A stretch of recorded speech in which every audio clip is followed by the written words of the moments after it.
बिस्मिल्लाहिर्रहमानिर्रहीम। अस्सलाम वालेकुम। उम्मीद है आप खैरियत से होंगे। आज हम लेक्चर सीरीज़ का पहला लेक्चर रिकॉर्ड करने जा रहे हैं और हमारा जो टॉपिक है that is matrices and determinants. Actually इसमें हम पहले मैट्रिसेस को डिस्कस करेंगे। मैट्रिसेस हैं क्या? रेक्टेंगुलर अरे मीन अरेंजमेंट, एक स्पेसिफिक अरेंजमेंट और formation of collection of real numbers and then enclosed by brackets. ये जो ब्रैकेट है ये वाली, ये खास किस्म की ब्रैकेट है और इस ब्रैकेट को हम कहते हैं स्क्वायर ब्रैकेट्स। आपने कोई और ब्रैकेट मैट्रिसेस को डिनोट करने के लिए यूज नहीं करनी। हम कौन सी ब्रैकेट यूज करेंगे? Square brackets. अब जैसे हमारे पास एक मैट्रिक्स है ए, मैंने लिखा हुआ है already, A is equal to 2 3 -5 6। इसमें ये इन ब्रैकेट्स के अंदर ये जो 2 3 5 -5 6 लिखा हुआ है ये एक्चुअली आपकी एंट्रीज हैं। क्या है? एंट्रीज या एलिमेंट्स ऑफ अ मैट्रिक्स। अच्छा, अगर एक हो तो मैट्रिक्स और अगर एक से ज्यादा हो तो मैट्रिसेस। जो प्लूरल फॉर्म है एक्चुअली उसको हम क्या कहते हैं? मैट्रिसेस। फिर रोज एंड कॉलम्स, अगली बात जो हम डिस्कस करने जा रहे हैं वो क्या है? रोज एंड कॉलम्स। इसमें जो ये वाली एंट्रीज हैं ये, इनको हम कहते हैं horizontal entries. Horizontal entries actually आपकी क्या है? रोज हैं। और जो वर्टिकल एंट्रीज हैं ये आपकी रोज हैं। ये रोज, ये भी रोज। ये फर्स्ट रो है, ये सेकंड रो, रो 1 रो 2। और जो आपकी वर्टिकल एंट्रीज हैं ये वाली, ये वर्टिकल एंट्रीज जो हैं इनको हम कहते हैं columns. Horizontal entries are called rows और vertical entries are called columns. इस तरह से जो हैं ये रोज हैं और जो ऐसे हैं वो आपके क्या हैं? कॉलम्स हैं। ओके। उसके बाद हम बात करेंगे order of a matrix. Order of a matrix, इसके लिए ना आपने एक बात याद रखनी है। आपने याद रखना है RC यानी रोज इनटू कॉलम्स। फॉर एग्जांपल मैं ए एक मैट्रिक्स लिखूं, मैंने लिख दिया जी 1 2 3 4 5 और 6। ओके। इसमें हॉरिजॉन्टल एंट्रीज जो हैं ये वाली, ये आपकी रोज हैं। तो इसमें रोज हुई कितनी रोज है? ये फर्स्ट रो है, रो 1। ये आपकी सेकंड रो है, रो 2। इसमें कॉलम्स हैं, first column, column 1, second column, column 2, third column, column 3। इसमें जो नंबर ऑफ रोज हैं वो 2 हैं, नंबर ऑफ कॉलम्स कितने हैं? 3। तो इसका ऑर्डर क्या होगा? 2/3। इसका ऑर्डर हम क्या लिखेंगे? 2/3। ये ऐसे लिखते हैं। और याद रखें इसको अगर ऐसे भी लिखा जाए तो ये 100% ठीक है। दरमियान में हम क्रॉस डालते हैं, पढ़ते क्रॉस नहीं है वैसे। इसको हम लिखते हैं 2/3, 2 क्रॉस 3 पढ़ लें। और ये इसका ऑर्डर है 2/3। कितना ऑर्डर है इसका? 2 रोज और 3 कॉलम्स। ये पहले वाली रोज और दूसरी वाली कॉलम्स याद आप कैसे रखेंगे? RC से, 2 रोज और 3 कॉलम्स। उसके बाद हम बात करेंगे इक्वल मैट्रिसेस की। Okay. Equal matrices, equal matrices में है क्या? 2 कंडीशंस लाजमी है। एक तो ये कि उसको ऑर्डर सेम हो। फॉर एग्जांपल मैंने 2 मैट्रिक्स लिखे, ए मैं लिख रहा हूं बच्चों 1 2 3 4 और बी एक मैट्रिक्स लिख दिया मैंने। देखें जरा, मैं रेड से लिखने लगा हूं। B is equal to -3 + 4। Okay. मैंने इसका नेक्स्ट एलिमेंट जो लिखा दैट इज 1 + 1। फिर मैंने लिखा 10 - 7। फिर मैंने लिखा 2 + 2। अब जरा देखें, शक्ल इसकी मुख्तलिफ लग रही है बेशक, लेकिन अगर हम ऑर्डर देखें तो first column, second column, sorry first row second row, first column second column, इसका first row second row, first column second column, इनके ऑर्डर सेम है। इसका ऑर्डर भी 2 by 2 है, इसका ऑर्डर भी 2 by 2 है और इसका ऑर्डर भी 2 by 2 है। ओके, दोनों का ऑर्डर सेम है। पहली कंडीशन फुलफिल हो गई। इक्वल मैट्रिसेस के लिए उनका ऑर्डर सेम होना चाहिए। जिन दोनों मैट्रिक्स को आपने इक्वल करने जा रहे हैं उनका ऑर्डर सेम हो। ओके, इसका ऑर्डर है first row second row, first column second column, first row second row, first column second column, इन दोनों का ऑर्डर क्या है? सेम। ओके, अब ऑर्डर सेम हो गया। उसके बाद जो सेकंड कंडीशन है, there corresponding elements must be same.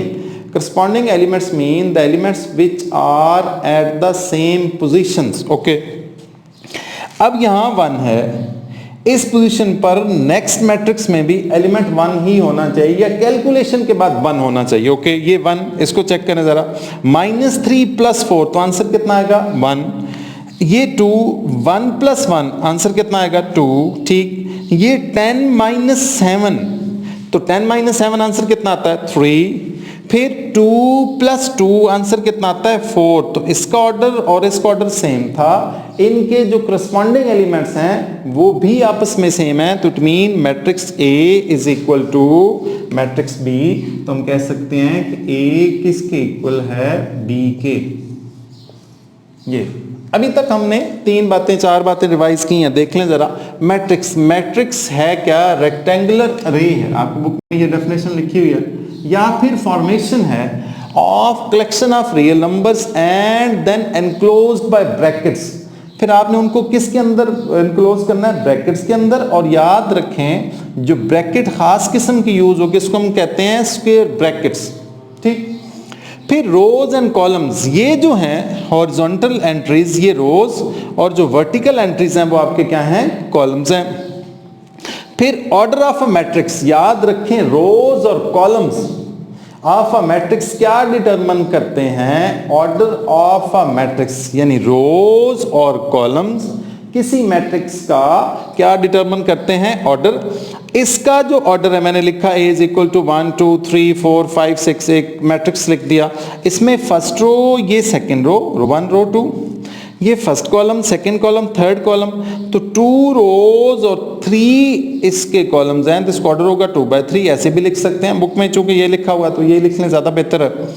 अब उसके बाद है इक्वल मैट्रिसेस। दो मैट्रिसेस के इक्वल होने के लिए 2 कंडीशंस। एक तो ये कि उनके जो ऑर्डर हैं वो सेम हो, फिर their corresponding entries must be. Next question, हम क्वेश्चन 1 स्टार्ट करने जा रहे हैं। एक्सरसाइज 1.1 का मैंने ऑलरेडी लिख दी है इसलिए कि आप लोगों को आसानी हो। क्वेश्चन 1 में find the order of the following matrices A is equal to 2 3 -5 6। इसमें फर्स्ट रो है, ये second row, 2 rows, first column second column, तो कॉलम्स भी कितने हैं? 2, तो इसका ऑर्डर क्या होगा? 2 by 2। नेक्स्ट का ऑर्डर चेक करें जरा। फर्स्ट रो सेकंड रो, 2 रोज, ओके, 2 लिख दिया मैंने, 2 by first column second column, तो 2 by 2। इसका ऑर्डर चेक करें। फर्स्ट रो एक ही है और कॉलम्स कितने हैं? 2, तो 1 by 2। इसका ऑर्डर चेक करें। First row second row third row, 3 rows हैं, ओके, कॉलम्स एक ही हैं, हॉरिजॉन्टल एंट्रीज जो हैं वो एक हैं। ये 406 एक्चुअली, ये इसका कॉलम है 1, ठीक हो गया। इसका कॉलम, इसके ऑर्डर चेक करते हैं। First row second row third row, तो हमने लिखा 3 by कॉलम्स कितने हैं? फर्स्ट कॉलम सेकंड कॉलम्स, तो 3 by 2। इसमें 3 रोज हैं, कॉलम्स कितने हैं? 2, तो इसका ऑर्डर होगा 3 by 2। नेक्स्ट देखें, F इज इक्वल टू, अच्छा इसमें एक रो है, एक ही कॉलम है, तो इसको हम कहेंगे 1 by 1, single row single column. इसको हम क्या कहेंगे? कौन सा मैट्रिक्स है? मैट्रिक्स तो टाइप खैर आगे हम डिस्कस करेंगे। इसका ऑर्डर क्या है? 1 by 1, ओके। अब first row, second row, third row, ठीक है जी, 3 रोज है। First column, second column, third column, तो कॉलम्स भी 3 हैं, तो इसका ऑर्डर होगा 3/3। इसको ऑर्डर चेक करें, फर्स्ट रो, सेकंड रो, हमने लिखा 2 by, first column, second column, third column, तो 2/3, ठीक हो गया।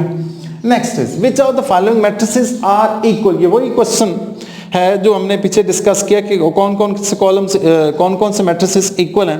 तो मैंने लिख दिए हैं which of the following matrices are equal. मैंने उन जो इक्वल हैं वो भी एक्चुअली लिख दिए, A इज इक्वल टू 3। फिर एक मैट्रिक्स वहां लिखा हुआ है आपकी बुक में, वहां लिखा हुआ है 5 - 2। तो याद रखें जब 5 से 2 माइनस करेंगे आंसर एक्चुअली 3 ही आएगा। तो A फिर किसके इक्वल आएगा, C के। आपने अपनी बुक के ऊपर ही A is equal to C लेके उसको ऐसे क्रॉस कर दें, बस, इससे ज्यादा कोई नहीं, ज्यादा से ज्यादा MCQs आएंगे। B is equal to 3 5। एक मैट्रिक्स आया था that is equal to B is equal to 3 5, I is equal to 3 और 3 + 2, 3 + 2 कितना हुआ है 5। तो इसका पहला एलिमेंट 3 है, इसका भी 3 है, इसका सेकंड एलिमेंट 5 है, इसका 3 + 2 वो कितना बनेगा 5। तो B is equal to I।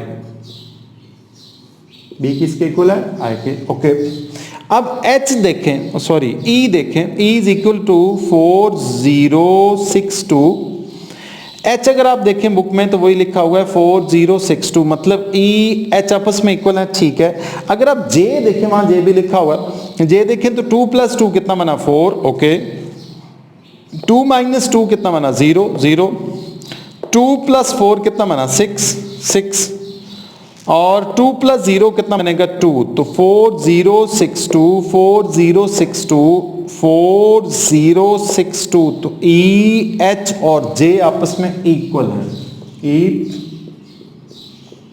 H और J मैट्रिक्स जो हैं ये आपस में क्या हैं, इक्वल है। J मैट्रिक्स जो हैं E H और J। अच्छा बच्चों, जो नेक्स्ट क्वेश्चन है that is find the value of A B C and D which satisfy the matrix equation. ये आपकी एक्सरसाइज 1.1 का आखिरी क्वेश्चन है, फर्स्ट एक्सरसाइज का आखिरी क्वेश्चन है। आपने A B C और D इन चारों की वैल्यू फाइंड आउट करनी है, A B C और D which satisfied the matrix equation. दरम्यान में लिखा हुआ इक्वेशन और दरम्यान में साइन है इक्वालिटी का। इसका मतलब ये हुआ कि ये दोनों मैट्रिक्स आपस में इक्वल हैं। फर्स्ट एलिमेंट के इक्वल होगा, सेकंड के, थर्ड के और फोर्थ के। कैसे देखें जरा, हुआ ये कि A + C 0 के इक्वल, हमने लिखा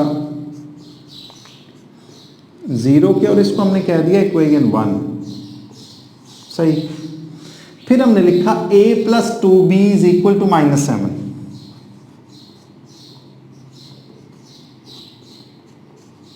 इसको हमने कहा इक्वेशन 2।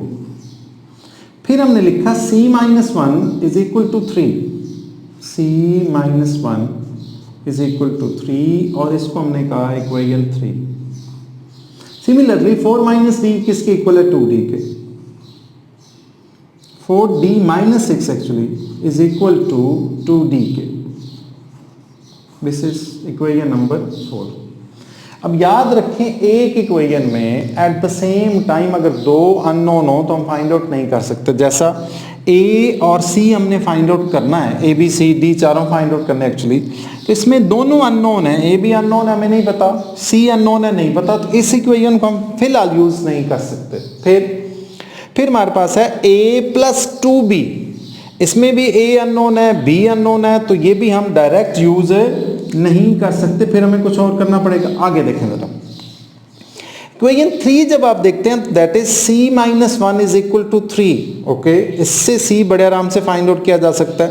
इस इक्वेशन में D है सिर्फ, बेशक D 2 टाइम्स है लेकिन है D A की वेरिएबल है, तो इस इक्वेशन से C और इससे D हम पहले फाइंड आउट करेंगे, फिर उनकी वैल्यूज इसमें प्लेस करेंगे। कैसे देखें जरा, क्वेश्चन नीचे ही लिखना है, ये ना हो कि आप लाइन लगा के ऐसे लिख रहे हो, मैं इसलिए लिख रहा हूँ कि यहाँ लिखने में ज़रा मुझे प्रॉब्लम होती है। C - 1 इसे हम लिखेंगे फ्रॉम इक्वेशन 3,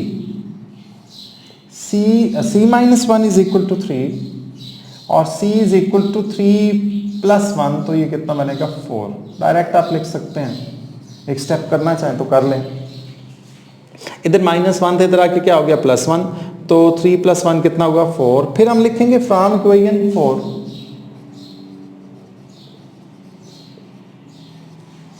4d माइनस 6 हमने लिखा 4d minus 6 is equal to 2d। Okay,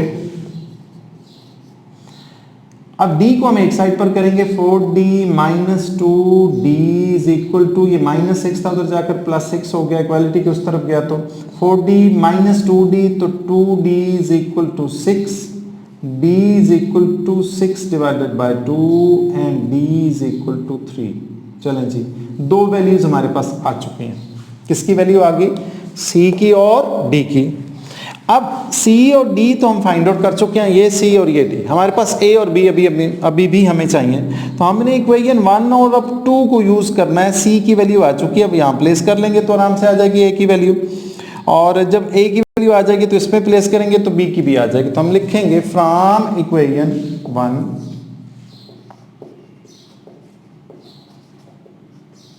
equation 1 क्या थी हमारे पास? a plus c is equal to 0,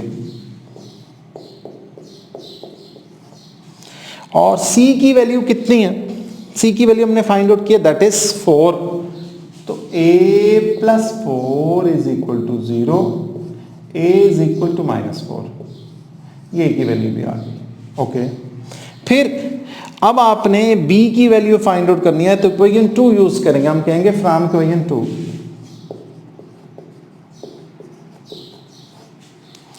that is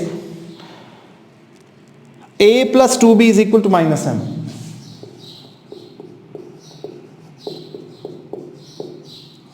हमने a की वैल्यू अभी फाइंड आउट की, दैट इज माइनस 4, तो minus 4 plus 2b is equal to minus 7। Minus 4 equality के उस तरफ जाएगा तो प्लस 4 हो जाएगा, तो 2b is equal to minus 7 plus 4, 2b is equal to minus 3 and b is equal to minus 3/2। ठीक, और b की वैल्यू अगर आप फ्रैक्शन में लिखना चाहें तो b is equal to minus 1.5 है। ये आपका आंसर। अब आपने चारों वैल्यूज फाइंड आउट कर ली, कौन कौन सी? a, b और c की।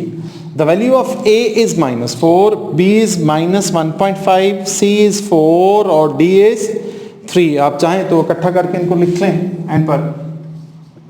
a is equal to minus 4, b is equal to minus 1.5, c is equal to, the value of c is 4 and d is 3.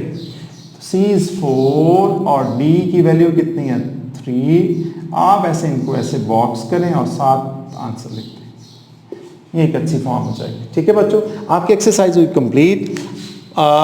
इसके बाद हम लेक्चर 2 स्टार्ट करेंगे, जो इसका वेरी नेक्स्ट लेक्चर होगा, जिसमें हम टाइप्स ऑफ मैट्रिसेस डिस्कस करेंगे इंशाल्लाह।